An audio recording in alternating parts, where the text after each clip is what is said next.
يعتذر، الصلح يعتذر نعم على نعم. إساءته. هذا في الاعتذار نهاية منكم الكلام. الاثنين. لا أنا ما أعتذر، أنا الاعتذار ما سأت، أنا ما سأت. جيب لي يا مقطع بتار، مسيء.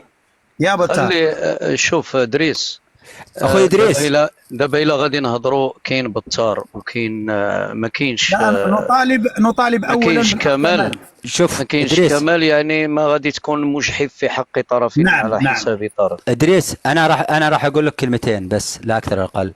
إذا أثبت بمقطع فيديو أني أسيء للمملكة المغربية لكم حق الاعتذار. كلام، صور، هطرقة، أكاذيب أنا ما أبغى. أنا عندي ما يثبت أن أساء لولي عهد المملكة العربية السعودية، وأتوني إخواني الخليجيين وكلموني واعتذرت منهم وقلت أي إنسان يسيء للمملكة المغربية أنا أعتذر منه، لا يدخل بثي. كلامي واضح للجميع. دقيقة يا بتار، كلامك مقبول، كلامك مقبول. دعنا نستضيف أخ أبو عبد العزيز بحكم المعرفة ديالي. بس خليني أخلص كلامي عشان بس أستأذن لأن عندي بث بعد شوي. لا خليك معنا لا خليك معنا. هذا موضوع أهم، لا أظن بأنه أهم من بثك، ولكن يهمنا نحن كالمغاربة بس لكي ننهي هذا الملف. لا أنت مشكلتك أخوي أدريس، أنت ما تبي تسمع الإساءة، أنت تبغى تحل المشكلة. ما في حل مشكلة، يقدم اعتذار في بثه. بس خليني أخلص، الله يحفظكم يا ناس، خلوني أخلص مداخلتي. يقدم اعتذار في بثه للمملكة العربية السعودية، ولاة أمورنا. انتهى الخلاف بيني وبينه، انا خلافي معه شخصيا وليس مع المملكه المغربيه. كلامك طبقا لما تقوله كلامك مقبول، اذا انت اسمعني جيدا، اذا انت لم تسيء الى المملكه المغربيه وهو اساء للمملكه السعوديه وجب عليه الاعتذار. هنا انتهينا. نعم انا راضي. طيب هذه باينه، العقل ينطبق على هذا. سالينا. طيب سيد ادريس ممكن اتكلم؟ لا اسمحني اخ عبد العزيز حتى نذهب لنبحث عن الأخ كمال. الأخ كمال إلى لا أظن أنه موجود هنا. عند سعيد، هو عند سعيد موجود. ولا تتصل بالسعيد بالله. طيب شوف أنا خليني أتكلم معك. أولا حياك الله أخوي سيد إدريس، وحيا الله أخونا ياسر، الله يحييكم. أولا شوف، في مقطع مجتزأ أنا أمس أتابع بث كمال، الأخ بتار طلع في لايف في نساء تسبن الأخوات المغربيات، طلع بتار يدافع عند المغربيات، يدافع. تخيل جمال اقتصه وقال شوف البث هذا يسب المغربيات وشوف بتار طلع عندهم. طيب كمل المقطع، ايش قال بتار؟ ويل للمصلين. بس كمل الآية، شفت ولا لا؟ هذه المشكلة احنا عندنا، هذا الاجتزاء. ثاني شيء، لا أنا ولا بتار ولا أحد، بتار ما يسيء للمملكة المغربية ولا أساء، ولا أنا أساءت، ولا أنا ما بيني وبين خلاف، بيني وبين بتار خلاف شخصي. إذا أنا بيني وبين ياسر خلاف شخصي، أروح وأفتح بث وأسب الملك، شفت ولا لا؟ وأسب الملك وأقذف الملك محمد السادس وأقذف أعراض المغاربة وأقذف المملكة المغربية، وياسر يفتح بث يقول أنا عدوي أبو عبد العزيز. ما هي المملكة العربية السعودية، وليس أعراض المملكة العربية السعودية، ولا مقدسات المملكة العربية السعودية، ولكن عدوي أنا خلافي مع أبو عبد العزيز. هنا يصبح الغلط على من؟ على أبو عبد العزيز.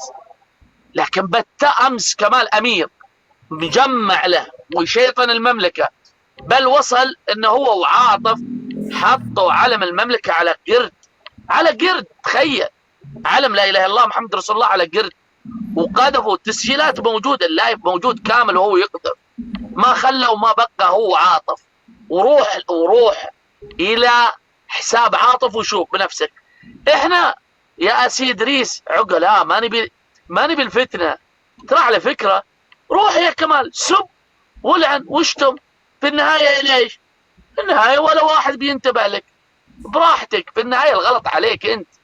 بس احنا يا اخ سيد ادريس ما نبغى نجر السعوديين للفتنة. احنا بكرة راح ننقهر لما نشوف سعوديين غير عقلاء، شفت ولا لا؟ يفتحون على المملكة المغربية، احنا راح نتأذى احنا. ولا والله كمال قسما بالله قسما بالله يا سي إدريس ما حرك شعره في السعودية والله العظيم. لكن أنت بكرة تتوسع الدائرة، تتوسع الدائرة. هذا اللي ما نبغاه يا سي إدريس. ياسر عاقل، أنت عاقل يا أخي. شوف الدكتور عبد الحق الصنايبي، شوف ياسر، شوف هذه الناس ما تروح للأمور دي التافهة. احنا امور تافهه هذه والله ما ننتبه لها ترى. قسم بالله انا ما اقول لكم قبل شوي يقول احنا خايفين. ما اثرت يا كمال، احنا ذراء للفتنه، ذراء للفتنه، واحنا والله مش خايفين. ما هم المملكه العربيه السعوديه الكل فاتح عليها، هل اثر؟ لا. بس يا اخي المغاربه ناس محترمه وناس مثقفه وناس يعني للامانه لا يمكن يجي يتكلم عن بث او بثين. يا اخي ابو الجن يسب وهو غير سعودي، ورحنا احنا في واحد اسمه جمال في شركه الحكير بلغ، قالوا له غير موجود، هذا رجل من مواليد المملكه، ولنفترض انه سعودي، هولاك يوميا يهتك في اعراض المملكه العربيه السعوديه مغربي. هل اتى احد اشتكى؟ لا. خلي يولي تافه، انسان تافه. هل معقوله يا سي ادريس احنا اليوم العقلاء نتبع التافهين؟ لا. يعني اذا انا بكره صار بيني وبين ياسر خلاف افتح المغرب؟ لا يا اخي. ياسر ان شاء الله نتحارق انا وياه، انا متاكد. ياسر يقول لك السعوديه مقدساتها خط احمر. اما ابو عبد العزيز لا، العن والدي والديه. لكن انت اليوم بينك وبين اشخاص خلاف، العن ابو جدفهم يا اخي، احرقهم، حطهم على حمير، حط صورهم على حمير، حطهم على كلاب، ما لنا دخل فيك، خلاف شخصي.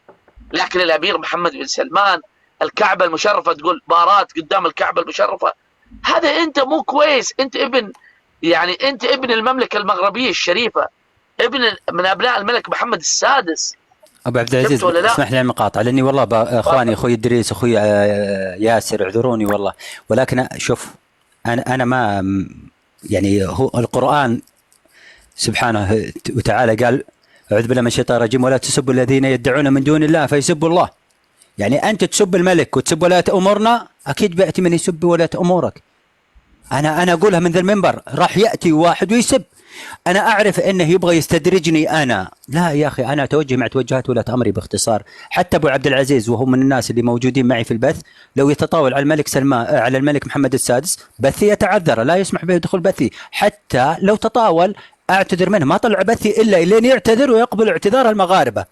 هذا واحد. اثنين، انا رجل واضح، نفاق، صور مفبركه، اكاذيب، استقطاعات، ما عندي مشكله. انا المغاربه ياتون بثي، ولا في يوم من الايام تكلمت عن شان داخلي في المغرب او ادافع عن المغرب. انا مشكلتي مع جهه معينه، تواجدت انا واخواني المغاربه في هذا الخندق. من أتى لهذا الخندق لكي يدافع عن بلده بكل شرف أهلا وسهلا، ومن يريد أن يسترزق باسم بتار أنا ما راح أسمح له. أنا نقطة نهاية السطر، نبدأ سطر جديد. إخواني خير الكلام ما قاله أدل، الرجل يا يثبت شيء رسمي يا رجل يقدم اعتذار لكي ينتهي الخلاف فقط. اوكي شوف بتار، باش نكون واقعيين، الكلام وصيغة ما قلته لا أظن بأن أي شخص عاقل قد يقول غير ما نقوله نحن. إن كنت أنت، أنا لا أعرف، تقريبا شاركت معك في 2 من اللايفات مع شيخ البدو والعاصمة، يعني هادو هما الأغلبية اللايفات اللي شفت. إذا كان أنا لازم نسمع للطرف الثاني وسي كمال، إذا كان سي كمال فعلا تجاوز الخطوط الحمراء في سب المقدسات للسعودية لازم عليه يعتذر أوتوماتيكمون، وهذا كنقولوا رأيي غير ملزم به، هذا الأول. أما المسألة الثانية، إن ثبت أنك أنت لم تسئ إلى المغرب فلا يلزمك في شيء. تم، وهذا اللي أنا معك فيه، ما إن كان عنده غير ما يقول، لكم مني اعتذار، لكم مني اعتذار. إن كان عنده من الإثباتات ما يثبت على تورطك وجب عليك الاعتذار. نعم حقكم، حقكم. إذن هذا مفصل الخلاف. وأنا أعيد وأكرر قبل انسحابك، أعيد وأكرر، نحن هنا للصلح بينكما. ودعني أقول بأن هذا أولا مسألة سب المؤسسات والسب يعني مقدسات البلاد، هذا لا ينقص من الدولة في شيء. هذا كل شخص لا يمثل إلا نفسه، ولكل مواطن الحق في الدفاع عن أخي رأيه. إدريس، هذه الصورة سواها لي إنسان مغربي، أنت تشوف فيها إساءة، كبر الله يحفظك، فيها إساءة؟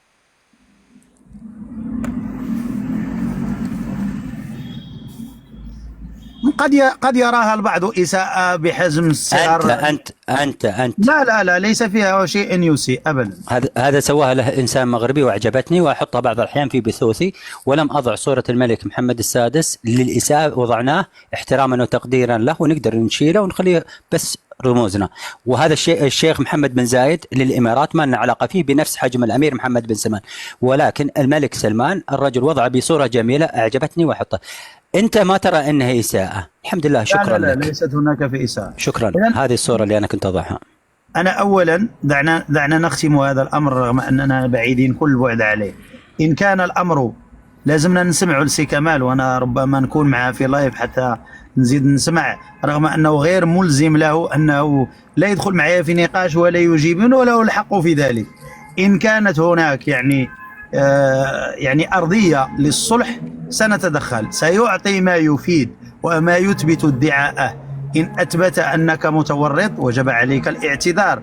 إن كان هو سب هذا وجب عليه الاعتذار من منطلق أننا نطالبه به، وله الحق بالتشبث برأيه، ولا يخصه إلا هو ولا يمثلنا نحن. خلاص، ممتاز. نعم، يجب أن نعترف أولا بأن هذا النقاش هو نقاش أحادي بينكما أنتما الاثنين، لا علاقة لنا به لا من قريب ولا من بعيد. لكل حق التشبث برأيه، ويمكن أن نجد أرضية للنقاش، أو أن كل يبقى في رأيه على أن يتحاشى البعض اللقاء بينكما. هذا هو الأمر. إذا دعنا نسمع إلى سي كمال في لايف قادم، ثم نطلبك للالتحاق على أساس أن نوضح موطن الخلل.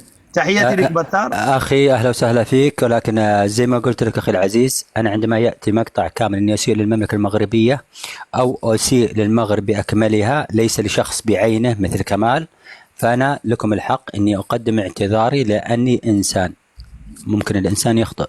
هذا النقطة الأولى اللي اتفقت إياك عليها. النقطة الثانية، عندما يسيء لرموز المملكة العربية السعودية لكي يجرف بتاري للإساءة للملك محمد السادس، الملك محمد بن سادس عندنا رمز ونحترمه ونقدره ونكون له كل احترام، ولكن سوف يخرج من يسيء للملك محمد السادس زي الأصوات الأخيرة اللي خرجت، لأنه في ديننا الإسلامي لا تسبوا ربهم ويسبوا ربكم. الرجل فتح باب، احنا نحاول نغلق هذا الباب للأسف إلى أمس في الليل وهو فاتح بث ويسيء للأمير محمد بن سلمان ويتهمها باتهامات أكاذيب، والرجل علنيا يسيء لرموزنا. وارجع اقول امام بثك كمال، اذا كان تقصد ان بتار ينجرف، بتار لا ينجرف، بتار عاقل، ولكن صار راح ينجرف ويرد عليك واحد عقله صغير مثلك. شكرا لكم. تحياتي بطار، نلتقي إن شاء الله في لايف قادم لكي نوضح هذا الخلاف، وإن كان أصلا هناك أرضية للنقاش والصلح بين الإخوان. إذا دعنا نقول بأن هذا الموضوع لا يخصنا لا من قريب ولا بعيد، هذا رأي شخصي، كما هو الحق لكل مغربي أو أي شخص أن ينتقد، لأنه لا يمثل إلى نفسه ولا يلزمنا لا من قريب ولا من بعيد. لدينا الحق نحن كمتابعين للشأن أن نسمع لكل لحجته، وللعاقل أن يتدخل بنا لحل الخلاف إن كانت هناك أرضية للصلح. أم إن كان شيئا لآخر، فلكل شخص، أعيد وأذكرها، لكل شخص له الحق باحتفاظ بمواقفه على أنه لا يلزمنا بالدفاع عنه. جميل. إذا نختم هذا الموضوع ونعود أدراجنا لنقاش موضوع أكثر أهمية. سي إدريس، بس أعطني شوي أقل من دقيقة. تفضل. افتح الكومنت ريحهم. شوف سي إدريس، أنا البعض شوف، البعض احنا لما درى الفتنة ترى من محبه. التيك توك مش هذا ولا بالخوف. داير بحال محكمة الأسرة صاحبي، فين ما الغرفة اللي هاد الغرفة فيها الطلاق، هاد الغرفة فيها النفقة، هاد الغرفة فيها راك تجي صاحبي جي نرتاحوا شوية لقينا مشكلة صاحبي. راه هذا مخاصم مع هذا الدليل وي وهذا الدليل واحد رزقه كاع. لا صاحبي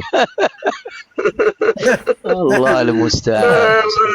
والله يا اخي ما في الا الحب والله يا سي ياسر، لكن احنا البعض ما يفهم العقليه، مشكله بعض الله يهديهم، بس العقليه الصغيره. أنا شوف الحمد لله العلاقات المغربية السعودية على المستوى يعني على مستوى الحكومات، الرسمي، على المستوى الرسمي، فهي علاقات يعني ماشي علاقة صداقة، هي علاقة أسرة، علاقة محبة، علاقة أخوة، فيها تضامن، فيها يعني نشد أزر بعضنا البعض يعني، وفيها عديد من الصور اللي ممكن أننا نهضروا فيهم، يجمعنا أكثر ما يفرقنا. فمثلا هذه المسائل هذه اللي تكون بحال هكا بنادم يتجاوزها بقدر من الإمكان، لأن لا أنا سأستطيع أن أسيء إلى الملك سلمان أو أستطيع أن أسيء إلى ولي العهد، ولا أي سعودي يستطيع أن يسيء إلى محمد السادس. هذه كتبقى مسألة يعني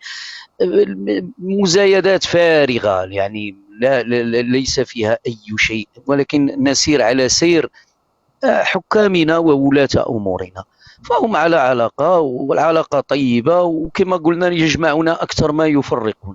فبحال هذه المشاحنات هذه نحن في غنى عنها.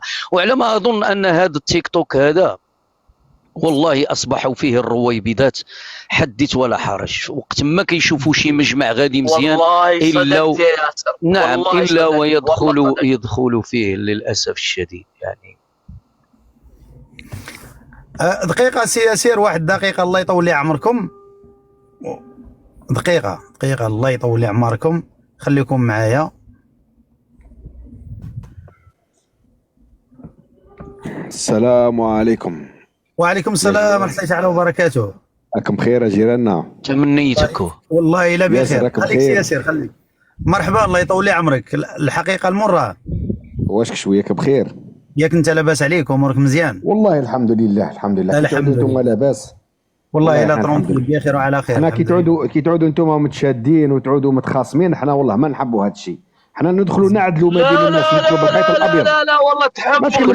ما تكلمت معاك والله العظيم تحبوا. مالك تفرفر مالك؟ لكن الأمنية لن تتحقق. مالك تفرفر مالك؟ مالك ما لا تتحقق. مالك كل مخاسم. احنا واقفين لها بالمرصاد.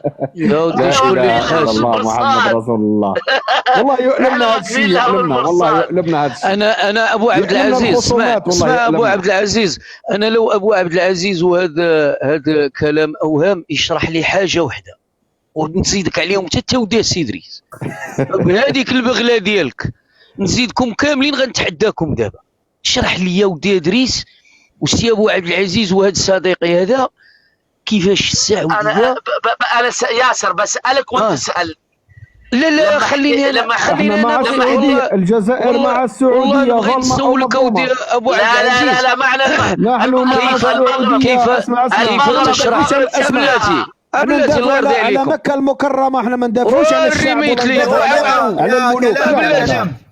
ندافعوا على الملوك، ندافعوا على دقيقة يا رب العالي. مصيبة. خليو سياسي يكمل الجملة ديالو. خليونا نسولوك اصاحبي. هذا الذي مرارة ما كتحبسوش باقي مهرس ليه. يلا واحبس. ابو عبد العزيز دابا كيفاش انت كتهز الفلوس من السعودية وكتمشي للجزائر كدير مشاريع مثل بناء مستشفيات تقريبا. السعوديه دابا تبني تقريبا عندها 3 إلى 4 مستشفيات في السعوديه في الجزائر.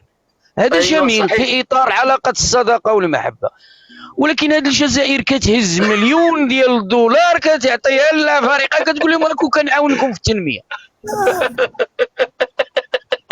والله هذا كلام خروطي يا ياسر. هذا كلام شنو خروطي؟ شنو خروطي؟ شنو خروطي؟ والله انت قاعد تخرط. حنا نتكلموا في مجال وانت تتكلم في مجال. شنو خروطي؟ خليني نتكلم. و800 بلاتي كلام. نعطوك الكلمه وما تنساش غير الاماراتيين والسعوديين و800 مليون ديال الدولار اللي كتجي من فرنسا، وزيد الاعانات وزيد. وتانا نهضروا على هاد المليون دولار الاخرى. يا دقيقه كلام. ما نعطوك الكلمه الكامله، تكلم على روحك وخرط وين حبيت. لا اله الا الله محمد. دابا السؤال الاخر ما تقولش ليه خرا وين حبيت. الله يهديك. لا والله انا حر. انت حر. خرا وين حبيت. يلا دبر راسك. يلا صافي. اسمح لي صافي. اسمح لي. اسمع ياسر انت ماكش مثقوف. ما تخرجش. انت ماكش مثقوف. انا نخرا في الطواليت ما نخرجش وين حبيت. انا نخرا في الهواء الطلق. بيني وبينك. وين المشكل؟ شتي الفرق اللي بيني وبينك؟ وين المشكل؟ واش تخرا في الهواء الطلق بيني وبينك واش؟ لا انا عندي طواليت وما نروحش الطواليت. وين المشكل؟ انا حر. انا نبدل المكان. انا نروح المكان اللي نحبه. مش كيما انت عندك مكان واحد. هذا المقطع هذا غادي نقطعوا فين ما طلع عندي في اللايف، نطلعوا لك نخدموا لك ولو. يا ودي راه برك تكلم. برك حكايه تافهه هذه. حكايه سي ادريس يا تكلم يا راجل. حكايه تافهه هذه تاعك هذه. دقيقه سي ادريس انا بتكلم دقيقه. دركا من ياسر انا ما نتكلم. انا ما نتكلم. انا هذا انا برد على ياسر. عيب عليكم انتم تقمعوا الانسان. انتم ماكمش تاع حوار. انتم سي ادريس دقيقه. اوكي بس لا اله الا الله. دقيقه والله ما تقدر تنزل. والله ما تقدر تنزل. تراك محققين جاز طالع ادريس. تنزل والله ما تقدر تنزل. نتحداك تنزل. يلا ننزل. يلا ننزل خاطرك. يلا ننزل. يلا ننزل. يلا خليني نجاوبك على كلامك وننزل. يلا ما يقدر ينزل. نجاوبك على كلامك وننزل. كون راجل لانك تعلم باللي انا صغير. تعلم باللي انا نشرب لك العصير. تعرف العقليه. خليك ابو عبد العزيز. خليك. لا اله الا الله. والله البيوت واحد يقاطع. شتي المصداقيه ما عندكوش انتم. اليوم يدوزوك في النهار. طلعتي مع ابو عبد العزيز ومع ياسير ومع ادريس. انت محترم وما متربي وعندك يا الحقيقه. شوف واحد دار بهلوان وواحد يروحوا سيريو. هيا نمارسوا عليك الديمقراطيه. نهبطوك تنسالي ونطلعوك. بس قلتي لي نتكلم ولا ما قلتيليش؟ هيا بلاتي يا اخي ابو عبد العزيز. اتركوا له الكلمه رجاء. هذا طلب من عندي. تفضل الحقيقه المر. لا اله الا الله. انا حبيت نفهم. انا قلت انا كانسان جزائري كي نلقى خلاف بين خوت مسلمين ندخل بالخيط الابيض. انا مش كيما انتم تدخلوا بالخيط الاسود وتتبعوا المصالح تاعكم وتركبوا الموجه. هذا كلام ما كاينش منه. خليني نكمل كلامي. طيب عدني المداخله سيز. لا سي ادريس عدني المداخله. لا اله عدني المداخله. هضره خاويه انت. انا كسعوديين. اجي بلاتي. بلا سي ابو العزيز دقيقه. انت نهار المغرب شبكه مع اسبانيا، الم تهرول منبطحا لتفعيل اتفاقيه صداقه كونتر في المروك؟ ياك انت تخليتي على ارضك. انا ندافع لك على ارضك. خليت على ارضي. انا عملت الاراضي. تخليتي على ارضك. ندافع لك على ارضك. ندافع لك انا على ارضك. يا الراس الحابسه على ارضك. يا انت غشاش لانك انت غشاش ما عندكش مصداقيه. انت هاجمتيني في 63 وهاجمتيني في 73. يا ودي انت ما عندكش مصداقيه كيفاش ندافع عليك. لعنه الله خير من الجزائري كيفاش ندافع عليك. ان المنافقين في الصراك خير من الجزائري كيفاش ندافع عليك. كيفاش ندافع عليك. لازم انت ما بغيتش تواجه. انت لازم نعطيك الجرعه اليوميه ديالك. انا ضروري كطلع عندي ندوق لك لا بيسيلين وطلع. شوف هذيك الجينه هذيك التقيه تاع والو وانا راني هنا وكنشوفكم وهذاك التحلبيد سوف تحاسب عنها يوم القيامه، لان هذا من النفاق ومن الشرك اللي تدير فيه. انتوما عمركم حاجه في العالم ما صلحتوا ليها.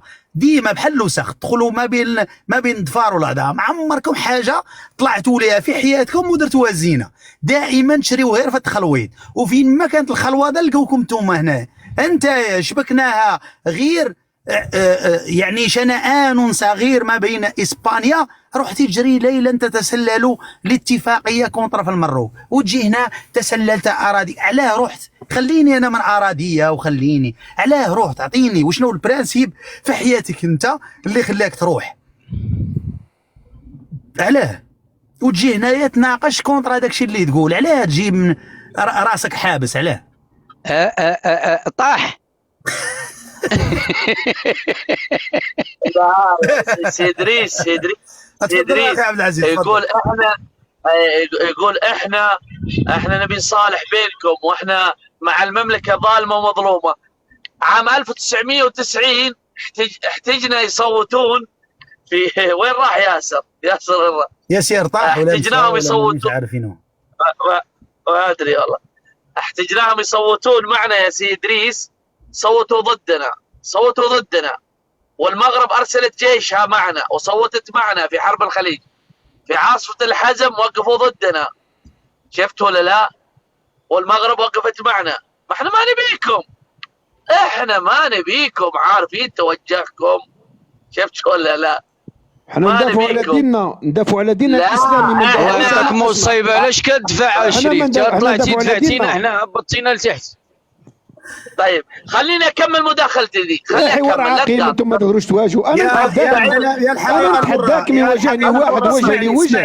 انا نتحداك، انتم محميين في اللايف، محميين. اسمعني كما تشاء، طلع لي كما تشاء، تحط راسك في الحوار. يا الحقيقه والله راح نطيح ليك. دقيقه كي سالي الاخ ابو عبد العزيز نعطيوك الكلمه كامله. اسم ديتي لي كلمه كيتكلم يا خليه كلمه كيتكلموا، ما ديتي لي يسالي نعطيك الكلمه. انت انسان ضعيف، انت كنت واجهني وجه لوجه. نعطيك الكلمه انت تعلم كنت واجهني وجه لوجه، انا نحيلك السروال، انا نحيلك السروال، تواجهني وجه لوجه. انت محمي يا ولا بغينا نحي السروالات. ولا راجل انت. احنا ولينا السروال. نحي السروال، انت ترجع السروال، انت عندك السروال باقي يجيبك من تركيا في ثقبه. جد لا حول ولا قوه الا بالله. لا ما ناوي والو. مالك شاعله فيك الفرفله، معك محابس. حول ولا قوه. ادريس بسالكم سؤال، انتم مغاربه اثنين الحين قبل لا يطلع، من نحى السروال الثاني في حرب الرمال واحد واثنين، في حرب الرمال وامغله واحد وامغله السروال الثاني، المغاربه ولا الجزائر؟ طلع لا ما نبي صلح. الجزائريين ما لكم دخل، احنا والمغاربه واحد، ما لكم دخل، ما نبي احد يدخل بيننا، احنا واحد. سي عبد العزيز يا الحقيقه المره اعيدها للمره الالف، احنا ان فوا تكون الكلمه عند واحد فينا كي تسالي نعطوك، كي تكون عندك الكلمه ما نقاطعوكش. مزيانه هذه، احنا قلنا لك خلي السيد يكمل الكلمه ديالو وتقاعك شاعل. علاه دافعينك واش هو نورمالمون هو دريويش ما يعايرش، انا ما كيعايرش عندي واخا هكاك، كيقول لي يا منافق، كيقول لي يا منافق كذاب مسلوب الاراضي، ما كيعايرش. ياسر انت من اول ما يطلع تنحي له السروال، سي ادريس يستحي ما ينحي له السروال. والله العظيم انا راسي يحبس يا الرب العالي. ادريس علاش هما تكلمتوا في ثلاثه، انا ما تكلمت انا عطيتيني فرصه غنعطيوها ليك يا الرب العالي. بس كنت لي ورائي، قلت لي ورائي. اسكت شويه احترم نفسك تكلم بادب، احترم نفسك، اسكت شويه. كي نسالي وغنعطيوك الكلمه، واش غتهرب الكلمه؟ قلت يتكلم ياسر، تتكلم ورا ياسر. علاش ما مديتيليش ورا ياسر تكلمت؟ علاش كنت خداع وغشاش؟ علاش انت مبني على الغش؟ تمشي بالكرون نتايا. ما تحشيليش قلت لي ورا ياسر تكلم. علاش ما بديتيليش ورا ياسر تكلم؟ تمشي بالكرون وانت لا فاتك ورا ياسر. تفضل برك، ماكش مبني على مصداقيه. تكلم برك، تكلم اخر في اللايف تاعك برك. خرط انت لا تخرط انت. سمعنا. كل راجل ما تقاطعنيش. شو يولي بهلوان، شتي كي نزيرو يولي بهلوان، يولي كوميدي، يولي يضحك. تا تزاير وتا طالع بالقاط مش كوميديا. يلا يا هذا هدر الحوار هدر. يا ودي ما دوي. تدخلش ياسر ما تدخلش. ياسر مع كل احتراماتي ليك ما تدخلش. تكلم لك اراك تكلم. علاش تولي كوميك؟ علاش تولي كوميك كي نتكلم معاك تولي تضحك تولي ببغاء؟ علاش تولي كوميك علاش؟ راني حنا في الجد الاخرى حنا في الجد نتكلموا في الجد. اسمعني عمرني في حياتي ما طيحت في اللايف، راح نطيح لك. ها علاش انا طيحت لك؟ احترم راسك. ماشي مشكل. ماشي مشكل. هيا تكلم. ماشي مشكل.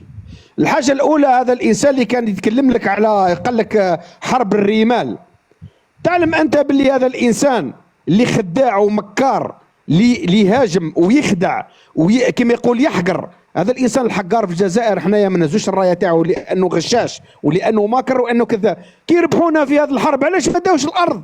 علاش الان مازالوا مسلوبين الاراضي؟ علاش الان مازالوا ما عندهمش مساحه؟ علاش الان يستناو في التصفيقات تاع ماكرون؟ ما ديريش الميوت كل راجل، ما ديريش الميوت.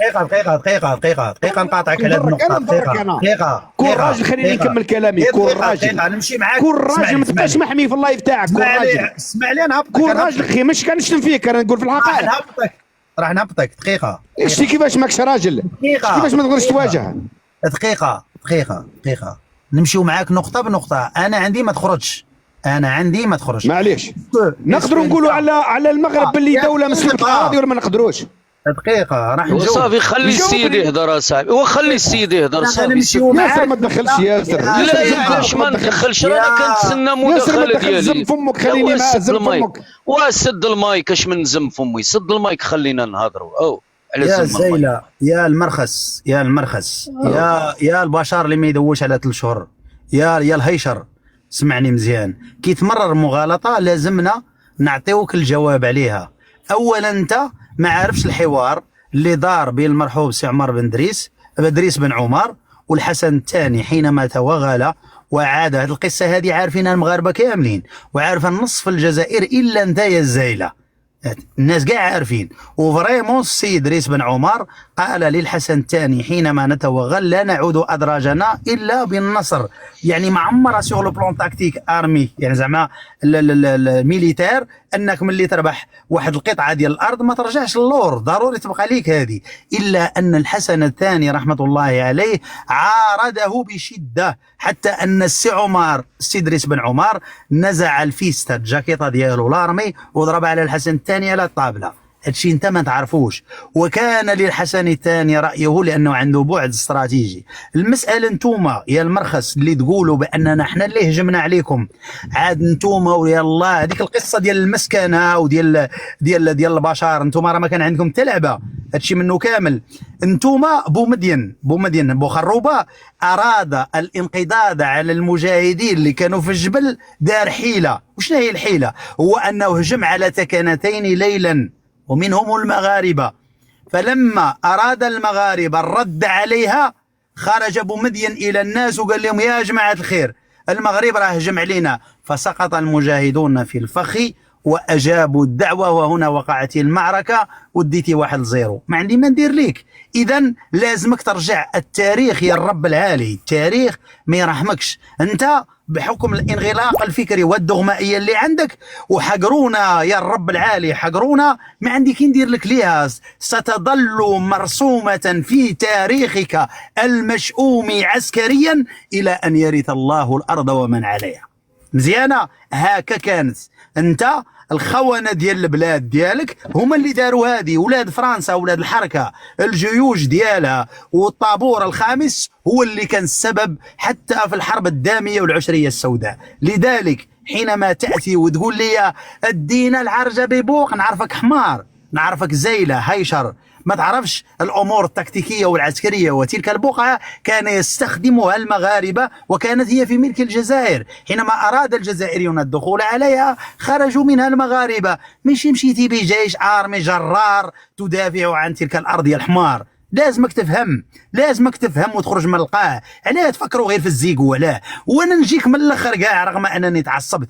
انت من هادشي كامل تاريخيا وشنو هي الافاده؟ الارض تبقى ارض، والاراضي الحقه والحدود الحقه تبقى ديال البلاد. جايه فرفر تتعيا ولازمنا نديوها. عندنا في الدستور ديالنا الحدود الحقه ويمكننا استرجاعها وقت ما نشاء. مزيانه؟ هيا ما نزيدو نطلعوك تزيد تخرط علينا ثاني. نمشيو معاك دقه. أبارك علينا.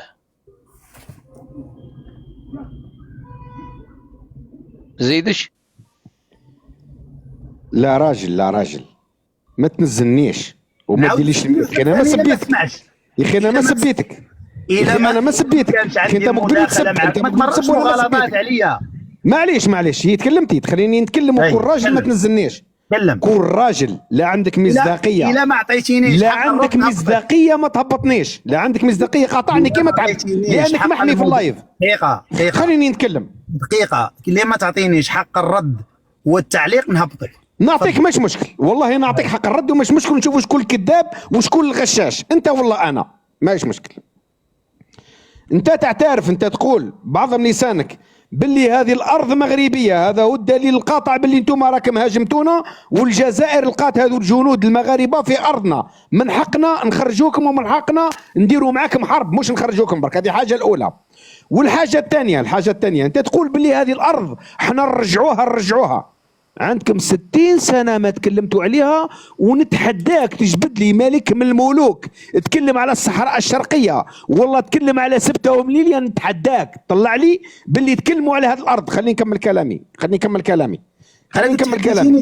تحديتيني دابا. تفضل. اولا يا اعطيني ملك من الملوك تكلموا على هذه الأرض. تفضل. دقيقة راح نجاوبك. ما تخرجش من الموضوع، لا ما تخرجش. دقيقة غادي نجاوبك على نفس السؤال اللي طرحتيه.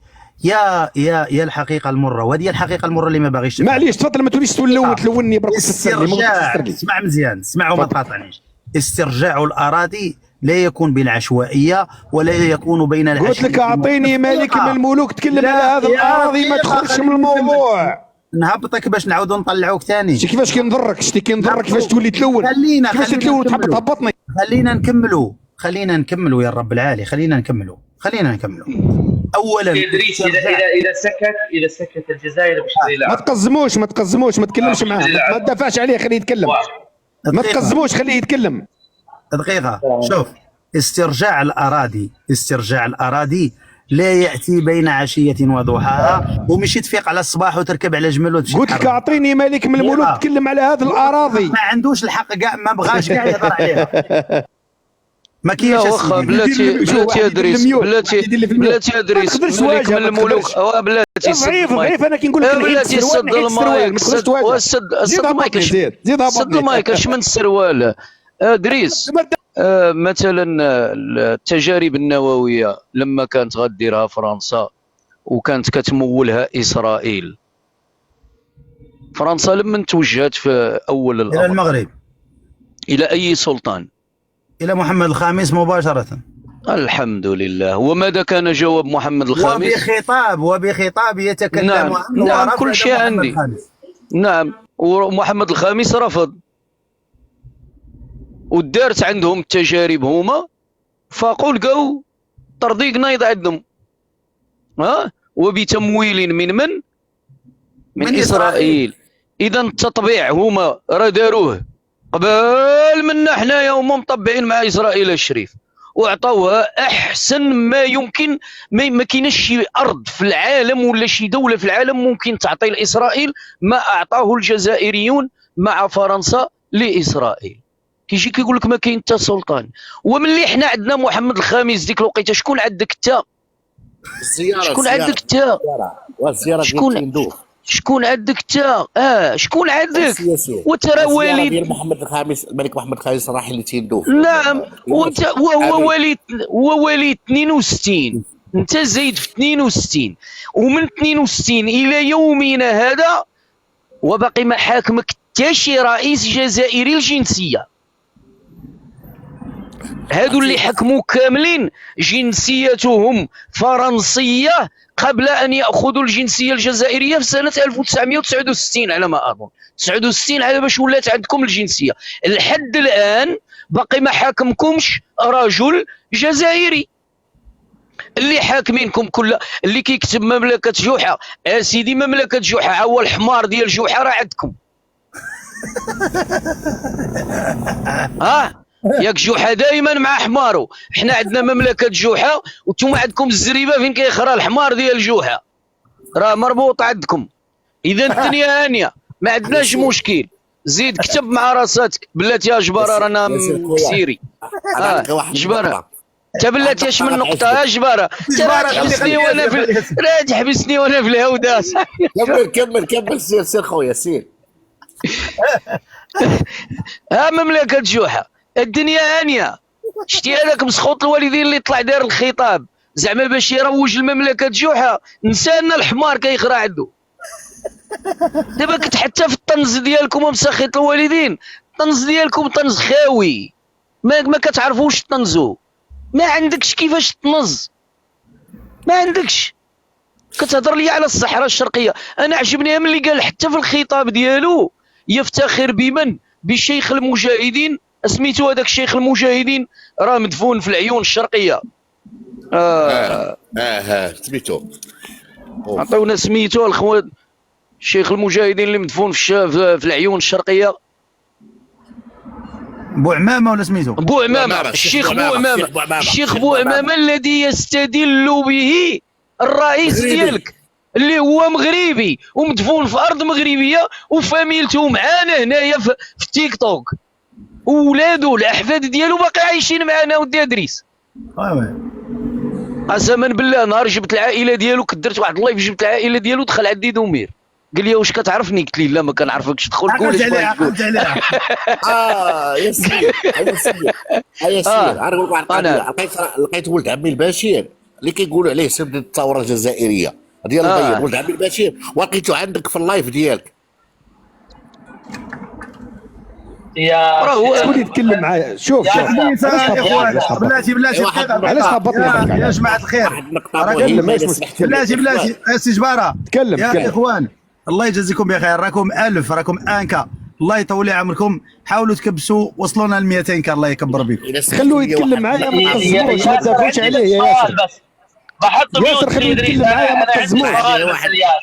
عندي غير واحد النقطة مهمة بغيت اشدو. بلاتي حافظ على النوبة ديالك.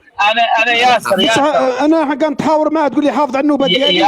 يلا طلعتي يا المصيبة، يلا طلعتي، مو ماشي غير انت اللي كاين في اللايف اصاحبي. خلي يشوفوا شكون عنده مصداقية. تفضل ابو عبد العزيز. عندي سؤال لك بس،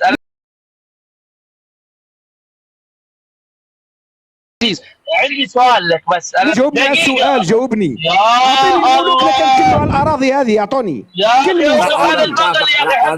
ما عنده الجواب، خليو جباره هو اللي عنده الجواب، خليو جباره، خليو جباره هو الشيكور تاعكم، خليو جباره الشيكور تاعكم.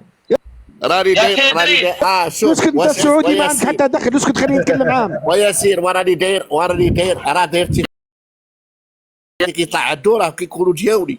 لا هذا بيريمي هذا، نتوما هاكا تجيو الحدا تجيو. انا البريكولات عندي فيهم النص. هاي هذا راه مسجلو محفظو انايا واخا ما فين نمشي.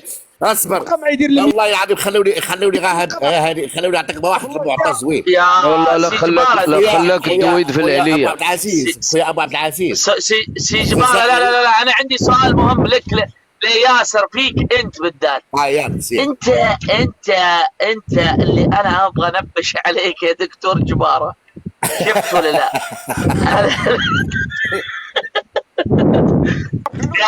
يا لا الله يا سيدي، فكروا البغل ذا شوي، سكروا البغل.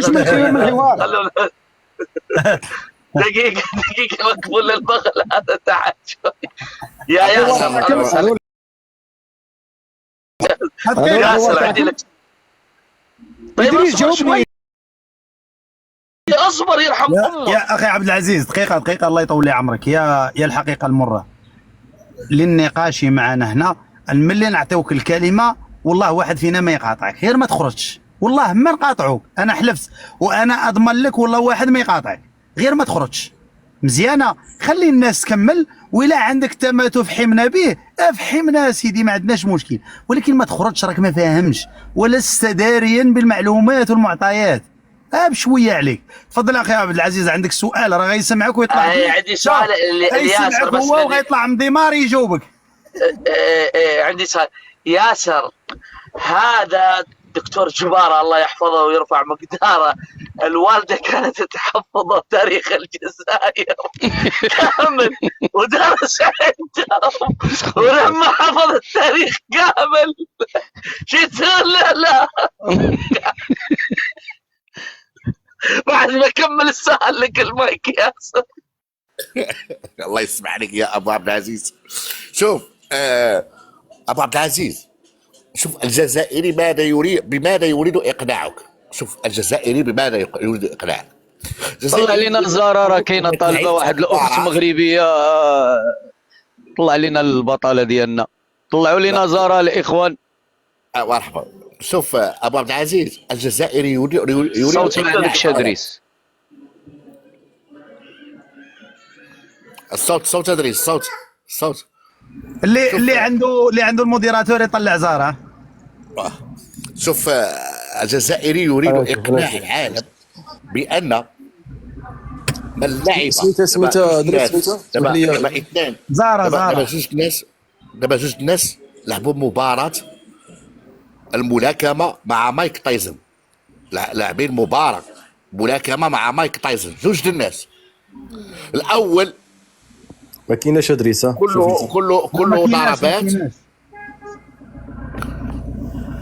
الأول كله ضربات وبعض الأماكن زرقاء، والثاني بحلة بأحسن حلة، يرتدي جلباب وهو ما شاء الله عليه غليظ بعض الشيء. من فيهم يكذب؟ من الكاذب؟ من خرج بحلة جميلة أو من فيه الضربات مباراة الملاكمة؟ سجبارة ايش كيقول لك؟ هذاك اللي لعب مباراة الملاكمة وخرج كله مضروب كيكذب، والاخر اللي لابس الكوستيم هو اللي كيقول الحقيقة. هنا فاش كيطلع لك الجزائري كيقول لك الارض حنا اللي حررناها، دارين هو عندنا الارض، هو ما عنده والو، ما عنده والو، ما عنده والو.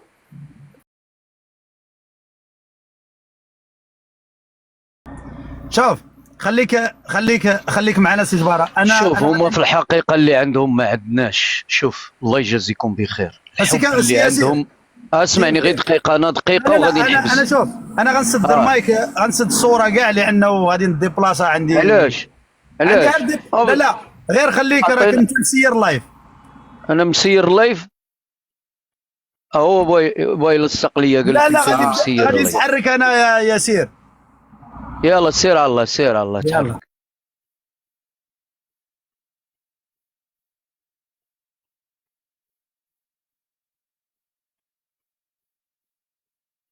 كبسوا لينا يا جماعة الخير. كتسمعوني بعدا ولا ما كتسمعونيش؟ مسموع. شوف انا غادي نديبلاصا من هنا، غادي للدار، عندي واحد 20 كيلومتر هكاك. المهم راني في الاستماع وجيري ولا المسائل بيناتكم. سير على الله، تفضلوا الاخوان.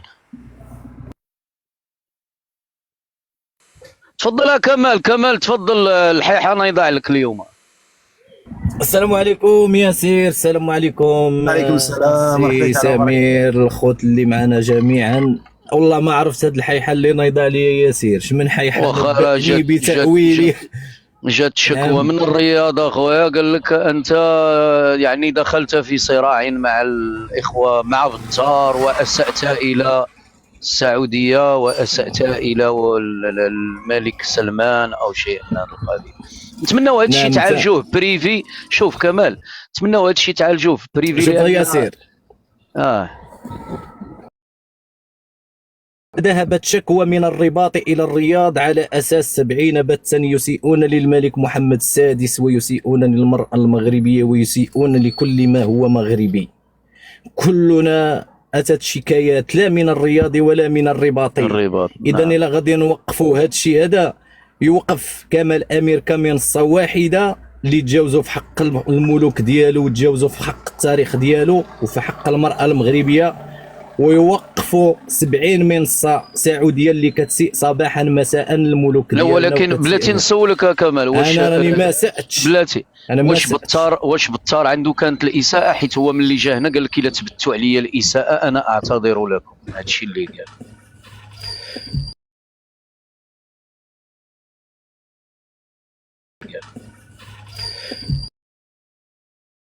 ما دخلوا اي سعودي اللي هو صديق ديالكم، ما دخلوه. انتم هادو انا راه ما عارفش، انا ما عارفش اش واقع باش نقول لك بعدا. انا راه يلاه انا ما عارفش شنو واقع. انا نقول لك اخاي، كاينين منصات كيفتحوا على الملك ديالنا وكيفتحوا على المراه المغربيه، وربما هذا المقطع هذا يقدر يفيدك. هذا نقدروا نديروه نستدلوا به. الا كان شي واحد كيسيء في شي مراه ولا في شي واحد، ما نحقوش انني نشارك. كمال بلاش نعم. الله يرحم لك الوالدين، بلاش المقاطع، بلاش المقاطع. خويا ياسير، هادو ناس داير شهاداتهم، شهادات هذوك اللي كيسبوا، دايرين مجموعه بيناتهم وعندهم الخاص، هما صحاب. فإذا بهم كيوزعوا الادوار كلها وشنو عنده الدور. كاينه مجموعه اللي هي كتسب المغرب، وكاينه مجموعه اللي هي مع المغرب. عندي تسجيلات كيقولوا غادي نديروا الفتنه بين التونسيين وفي شمال افريقيا بين المصريين وبين السوريين وما الى ذلك. عندي تسجيلات واعترافات ديالهم في اللايفات، كيظنوا ان المغاربه بيدق. كاينين تسجيلات كيقول لك على ان المغاربه ما دايرينهم كيطلعوا بهم اللايفات، دايرينهم كيطلعوا بهم اللايفات على الملك ديالنا. كيقول لك قد داك اللايفات خرج كيهاجمني هادو اللي دابا معاكم اصدقاء ديالكم، من بينهم بطار، من بينهم ابو تركي، من بينهم بزاف ديال السعوديات اللي كيكونوا مشاركين في اللايفات اللي كيسبوا المراه المغربيه غيرة وحسدا للمراه المغربيه. كيكونوا في اللايفات عندهم مشرفين، وكيمشيو اللايفات الاخرين كيحطوا المراه المغربيه السطل الاحمر، المراه المغربيه عابره للقارات، ام شنطه وكذا وكذا. لذلك اخويا هاد الناس الا كانوا ما كيمثلوهمش هادوك، حتى انا ما كنمثلكمش.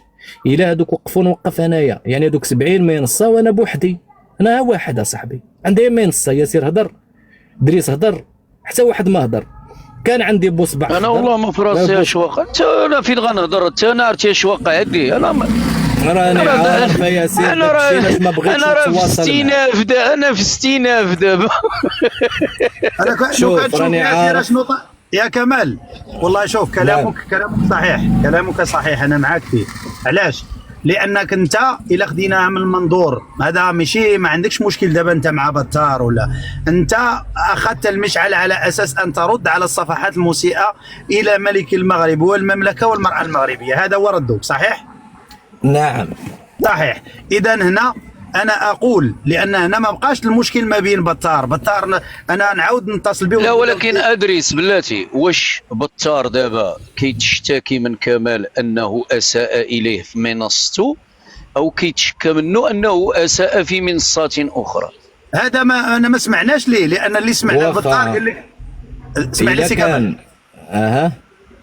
شوف سي كمال، سي بطار ملي كان معنا هنا قال لك اودي انا احتكم اليكما، اذا كنت انا اسات الى الملك والمملكه في اي شريط الى الدوله والشعب والملك، انا لكم مني الاعتذار، ولكن اذا كان هو ثبت عليه وجب عليه الاعتذار. انت دابا حيد غا بطار كمال باش تبان القضيه كيفاش دايره، باش ما يبقاش هو لاعب لك هذاك البارشو قدام. واخا ياسير، اولا هاد الناس هادو انا ما كنتش مدخلهم ضمن القائمه ديال المنصات اللي غنرد، وانا فوقاش هضرت حتى نهار السبت. تخيل ياسير النهار اللي دونالد ترامب تعتالى على رئاسه الولايات المتحده الامريكيه، كان خرج كيعطي 200 امر تنفيذي. من بين هاد الاوامر التنفيذيه اللي هي على انه تصنيف الميليشيات اللي كتتاجر في المخدرات والسلاح في السوق السوداء على اساس انهم جماعه ارهابيه. المغرب داير تحقيق بالي الصحه والقذف، يعني القصف ديال السماره اللي كانوا قاموا به امريكا، قدم لهم المعطيات على ان البوليزاريو كيتاجروا في المخدرات بالحجه والدليل. اذا وخير دليل نزع السلاح ديال شنقاية، نزع السلاح ديال شنقاية باش غادي يدخلوا غيفتشوا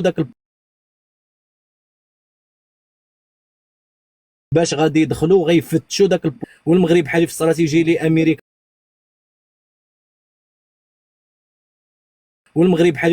لامريكا، على ان البوليزاريو لا محاله تصنف ميليشيات مسلحه وكتتاجر في المخدرات جماعه ارهابيه. واخا دونالد ترامب كان كيدير داك التصنيفات وكان كيكاشيهم وكان كيطرح عليه واحد التساؤل، واحد كيسولوه الصحافه، وكان كيدير داك الامر التنفيذي كيسني ديال كيسني داك الاوامر التنفيذيه ديال المرتزقه. شتي انا شنو درت؟ انا درت لايف حطيته، قلت لهم فلوس اللبان ياكلها زعطوط. هذا مثل مغربي قليل اللي كيعرف شنو هو المثل، ولكن اليوم غنشرحوا لكم.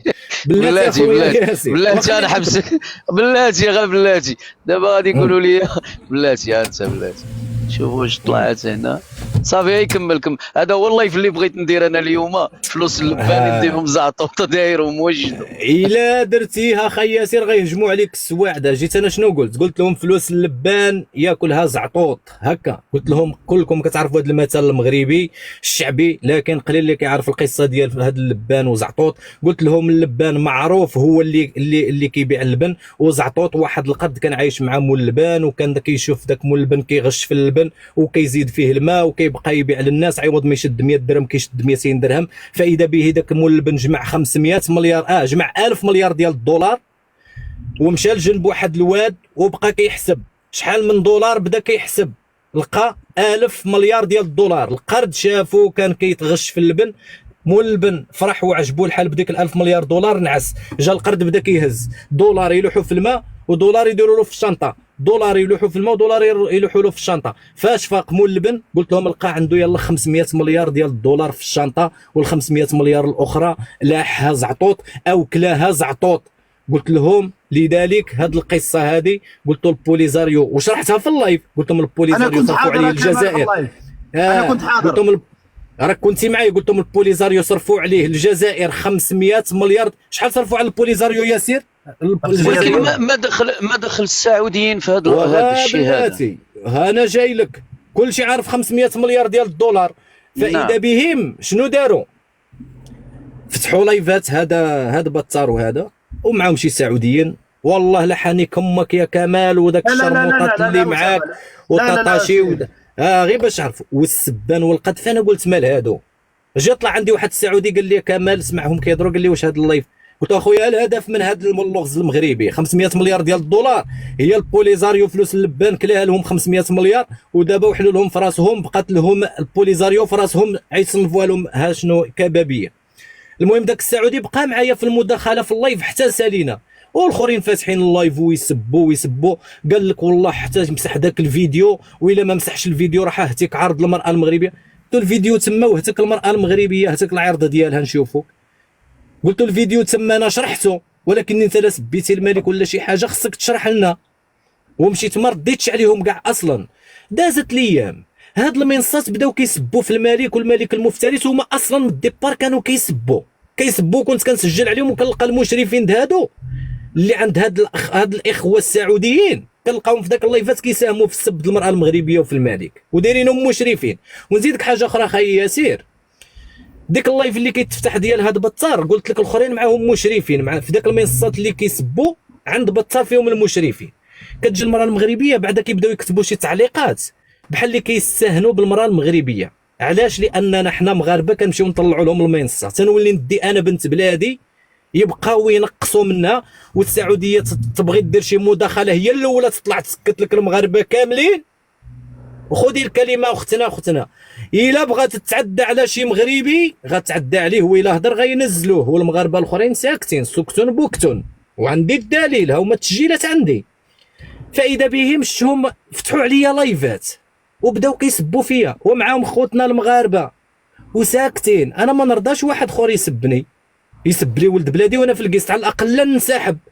المهم فتحوا، جيت لقيتهم فاتحين اللايف. الدراري صحابنا كنت مسافر جاي في الطريق وصلوني شي تسجيلات لقيتهم كيسبوا. هو التسجيل عندي قلت لهم الخوت هادو كيسبونا وكينعسوا ضربوا في العرض ديالنا وسبوا هاد المغربيات اللي كيكونوا معنا في هاد اللايف.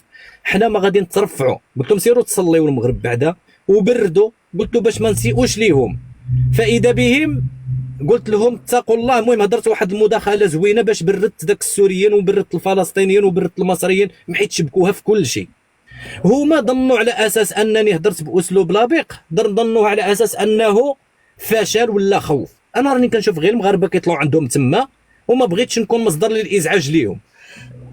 المهم ما عليناش. المهم بقيت جالس هكاك. المهم ما بغيت ندير حتى شي مداخله. كيجيو فتحوا لايفات كمال شيطان، كمال داير، كمال يسب الملك كمال السعودي. نقطعك غير واحد دقيقه الله يرضي عليك، قل من دقيقه. هنا واحد خينا كيحلف كيقول لنا والله جوحه مات، والله جوحه مات والحمار لسه عايش في الجزائر. كمل اخويا كمل. نعم بارك الله فيك. قلت لك فائده بين بداو كيفتحوا لايفات، طلعوا شي وحدين من هاد السعوديين واحد النهار قالوا شنو قالوا؟ عاطف والدراري بداو كيردوا على هادو السعوديين اللي كيطلعوا في لايفات كيسبوا. جا هاد ابو واحد كيكون معاهم سميتو ابو تامر، طلع عند عاطف قال له يا اخي عاطف انت تعرفني انا دافع عن المغرب، واش ما يشرفكش ندافع عن المغرب؟ قال له ما تشرفنيش، انا كنت كنسمع لتحت. قال له علاش ما نشرفكش؟ قال له تسنى. جبد له اللايف ديالو كيسب، الاخر ما شافش عاطف مسجلو كيسب في لايف سعودي. قال له ما تشرفنيش لانك هنا سبيتي المغرب وسبيتي المراه المغربيه، وحط له التسجيل ديالو فيديو. فاذا به شنو دار؟ قال له واش دابا انت تحاسبني ولا جاي باغي تسمع الشهاده ديالي؟ جا عاطف نزلو قال له هبط وسبو، قال له ما نحاسبك ما نسمع الشهاده ديالك، روح. قال له عليا، قال له انا غنفتح على السعوديه، واش انا مسؤول على لايف عاطف كان كيرد؟ فاش هما شنو داروا؟ مشاو بداو يسبوني انا ويسبوا لي امي. قال لك حقا كمال هو اللي داير داك المنصات، كمال هو اللي متحكم في الفلسطيني ابو اميره، كمال هو اللي متحكم في المصري اللي راه كيسب فيهم حيت سبوا السيسي، يعني كلشي كيردوه لكمال. انا البارح قلت لهم الخوت نتوما كتسبوني، كتسبوا هاد المغربيات اللي معانا، انا عندي الحجه والدليل. نتوما كتسبوا ملوكنا، حنا تالا ردينا كنردوا على اللي كيسب ملوكنا. نتوما ما دخلوكم 70 لايف كيسب الملك وكيسب المراه المغربيه، حنا لايف واحد كيرد جيتوا تحرضوا المغاربه وديروا سياسه تفرق تسود وكمال وما معرفينش كمال شكون هو. ظنوا على ان كمال عاد جا اليوم، كمال راه معروف في تيك توك والجمهور ديالي كيجيني من جهه اخرى بلا ما تعرفوا، الناس كيجيو عندي من جهه اخرى. لذلك جاو بغاو يحرضوا على كمال. شنو داروا؟ جالسين كيهضروا كيقولوا نوضوا الفتنه في شمال افريقيا. معانا كان داك الاخ التونسي الخياط دخل واحد اللايف لقاهم كيسبوا في تونس، قال لهم الرد سيكون بالمثل. فاذا به اتصلت انا وياه انا والخياط، بقينا هضرنا. قال لي راه يديروا الفتنه، قلت له حذاري، قلت له يشعلوا الفتنه بيناتنا. قال لي انا راه غنرد عليهم. قلت له الدار لا ساقول لك الاخبار. تواصلت معاك قلت له راه غيقول لك انا اللي محرضك. قلت له راهم غادي يجيو وغيعتذروا لك. هما اعتذروا للخياط، اعتذروا لكل شيء. مشاو البارح باغيين اعتذروا، قال لك الفارس، وفارس راه السوريين كاملين الخوت، سبيتو في الشهداء السوريين، سبيتو في احمد الشرع. قال لك يعتذروا للفلسطينيين، الفلسطينيين سبيتو لهم في الشهداء وكتضربوا لهم في القضيه ديالهم، وكيقول لك حقا راه داير تصويرتنا اش كيقولوا له لنتنياهو وكذا. راك لا سبيتي فلسطيني غيقول لك انت عامل اسرائيل. هذه باينه حيت كاينه فلسطين وكاينه اسرائيل. الا سبيتي فلسطيني فراه من حقه يتهمك عامل اسرائيل، وإلا سبيتي اسرائيلي غيقول لك انت تابع لفلسطين. يعني هذه قوانين السياسه هكا، انت كتحدد الحليف ديالك والموقف ديالك. الدول اللي حاكمه والشعوب اللي حاكمه كيكونوا ضمن دول عدم الانحياز، لا الى هؤلاء ولا الى هؤلاء، ولا إلى هؤلاء. يعني انا فاش كنجي نهضر على فلسطين ما كنضربش في الشعب، ما كنضربش في القضيه، نقدر نهضر على القاده وكنقول منا ولينا وفينا واخطاوا ونعالجوا الخطا ديالهم. ولكن فاش كنهضر على اسرائيل كنقول كيان محتل لان ما عندوش شرعيه باش يكون في ذاك الارض. يعني حنا راه اللي غيهضر على شي قضيه خصو يكون عنده درايه بها. هما جبدوا صراعات وبغاو منين بغاو ينوضوا الفتنه بغاو يمسحوها في المغاربه. لذلك جاوا اليوم منوضين. هما راه كيقول لك الا عندي لايف كنسب كامل، وانا نجبد لك لايفات هما ما كتسبش غا كامل بوحدو. ليلى ونوريكم اللايفات ديال البنات كيسبوا ليلى وكيسبوا امواج البحر. ليلى في امريكا من عنده مودريتر. دقيقه تفضل ابو عبد العزيز. لا في من عنده مودريتر يكتب هذا اللي مين هذا المملكه. واحد تحت في الكومنت حاط حساب جديد. تفضل. طيب اذا سمحتوا لي الاخوان، عندي غير تعقيب على الكلام ديال سي كمال باش وعطني تعقيب اخويا ادريس بعد. نعم. شوف باش نكونوا حياديين ونمشيو في المواقف اللي خصو يتقال في هذه المساله هذه. مادام سمعنا البطار وسمعنا الاخ كمال، الاخ بطار الكلام اللي قال بانني انا ما عمرني تهجمت على المغرب، واذا لم يثبت بانه تهجم على المغرب فلا، اذا لم نملك الحجه فلا يمكننا اتهامه. وهنا سدينا النقطه الاولى. المساله الثانيه، المساله ديال كمال الى خدا المنهج على اساس انه يدخل في هذه المعركه السب مع الاخوه السعوديين، لانه فوقاش لازمنا احنا كمغاربه نهاجموا كمال. فوقاش لما يبقى كمال هو بوحده اللي كيسب في السعوديين. اما حينما تسب صحافات او صفحات اخرى المغرب فله بالمثل. انا نقول لا دخل لي انا في هذا الشيء، وكمال هو حر في اختياراته، ما عنده حتى علاقه. اذا هنا الامر اللي بين كمال وبتار ما عنده حتى معنى. كمال اخذ المشعل على اساس ان يرد سواء بالوثيقه او بالسب، شغله هذاك. اذا لن تحاسبوه. علاش؟ لانه اذا توقفت الصفحات السعوديه عن السب، هنا لازم اصبح فرض علينا نحن كمغاربه وعدم المشاركه، وعدم مشاركتهم في ديك الصفحات اخي، لانه عندي حجه. ها هو مشارك في لايف كيسب المراه المغربيه، كيسبوا المراه المغربيه وما كيشاركوا في ذاك اللايفات. بلاتي انت باش نوريك، باش ما يقولكش كمال كيظلم. لا بلاش حنا مصدقينك كمال. باش تعرف ها هي اردنيه وهما مشاركين. بلاش. شوف كمال غير باش نكونوا واقعيين في هذا الامر. المساله الاولى الخلاف اللي ذكروا بتار ما عنده حتى معنى. انت بينك وبينه ما كاين حتى شي حاجه. علاش؟ لانه لو كان الخلاف ثنائيا لتدخلنا في هذا الامر. انت كتقول بانه كاينين صفحات سعوديه تهاجم المغرب والمغاربه، ولكن بتار ما عطاش هذا الشرح هذا. ترى هذا هو الاشكال. دابا بتار التدخل ديالو كانه كيقول لك اودي راه كمال هجم عليه في اللايف ديالو، يعني تعدى عليه في اللايف ديالو. هادشي اللي كيقول بتار. انا طلعت لعنده اللايف. هادشي اللي قال لك انت كنتي عنده في اللايف ديالو. هادشي اللي قال. اسمع ياسر، هادشي اللي سمعته هو ابو عبد العزيز حتى هو راه كان انا نقول لك علاش كيقول هذا الكلام. واخا دريس العالمي باش نقول لك علاش كيقول هو هذا الكلام. انتم كلكم كتعرفوا على ان هذا بتار فاش جا دخل التيك توك كان مازال عنده غير 2 ابوني طلع في المنصه كامل، وكنت كنخليه هو وابو تركي كيتسبوا مع السعوديين غا باش تفهم. فاش ناضوا كيسبوني شنو قلت لهم؟ قلت لهم الخوت ما غنردش على كلابي. قلت لهم حيت انا النهار اللي جبتهم لللايف درتهم كلاب كانوا كيسبوا هما والجزائريين، وانا كنت كنرجع اللور وناكل اللوز. واحد النهار جا عندي ابو عبد العزيز قال لي كمال واش كاين شي مشكل بينك وبين بتار؟ قلت له انا ما عنديش مشكل. مشى ابو عبد العزيز حاول يصلح بيناتنا حتى كنا غنلقاو الحل. فاذا به شنو دار؟ مشى كيسب بتار واحد المغربي من المنصه ديالي. جيت سب لي انت مغربي من المنصه ديالي، عندك الريحه خي ياسر تنسالي ولي تفتح الصوت ملي تبغي تهضر الله يحفظك. قلت له تسب انت مغربي في المنصه ديالي، الا كان مغربي قبيح فانا اللي غنحاسبه، واذا كان مزيان انا اللي غنرد له حقه. انت ما تسبوش وهبط لتحت. محيت هما في اللايفات ديالهم فاش كانوا المغاربه يقولوا لهم راهم كيسبنا فلان ابو الجن، كيقولوا له ما نسمح لك تسقط على ابو الجن، حنا ولد بلادنا وحنا نحاسبوه وحنا كذا. قلت له هبط لتحت. انا عمرني طلعت عنده المنصه وما عمرني تهجمت عليه. هما اللي تهجموا وهما اللي سبوا في البنات وهما اللي سبوا في الدراري وسبوني انا، وانا درت مداخله نسمعها لك.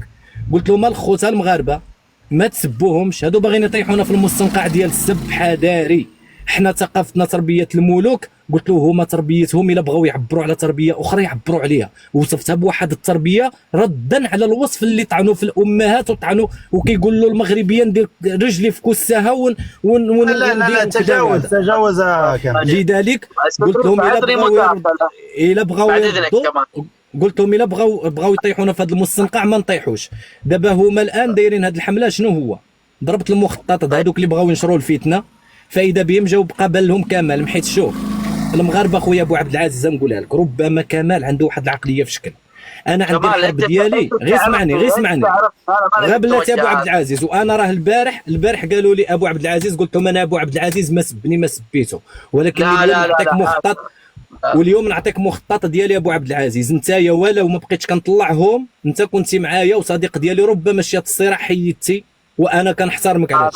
اليوم نعطيك المخطط كامل في الحرب ديالو على شي شخص. اولا خصني نضرب له في السمعه ونضرب له في الكرامه ديالو في القيمه ديالو. علاش؟ لانني فاش جبدوا الفتنه في شمال افريقيا، غير هذه اللي هي التاريخ.